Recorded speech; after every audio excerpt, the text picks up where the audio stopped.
गिबियावनो दुर्गा फुजा जायखौ बर'फ्रा रोनसोन्द्रिबो होननानै बुङो बे फुजा बोथोरनि आङो स्पेशली गसाइगावबासि गासैबो रायजो राजा बेजों लोगोसेयैनो जोंनि बिटिआर आरो आसाम थामहिनबा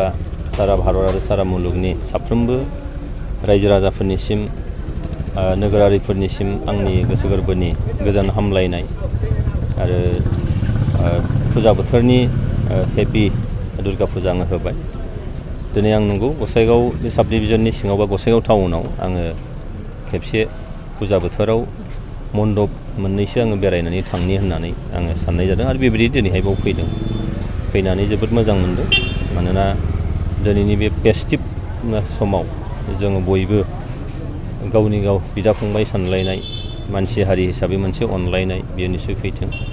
आरो दुर्गा फुजा बा जोंनि रोनसोन्द्रि बिमाखौ जिहेथु दुर्गति नासिनि होननानै बुंनाय जायो जे मुलुग संसाराव जेब्ला अन्याय अयथासार जायो बे समाव बिमा दुर्गा महरै नुजानानै बुहुमाव गोजोन सान्तिखौ लाबोयो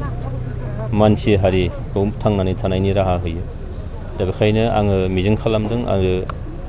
बिमानिसिम आंनि आर'ज जे साफ्रोमबो नोगोरारिफोरनि बिथांमोननि गोसोनि जिखिनि दुखु खस्थ' बेखौ फोजोबस्रांनानै जोंनि गेजेराव अनलायनाय जोंनि गेजेराव फोथायलायनाय बिसास लाबोनानै होफैगोन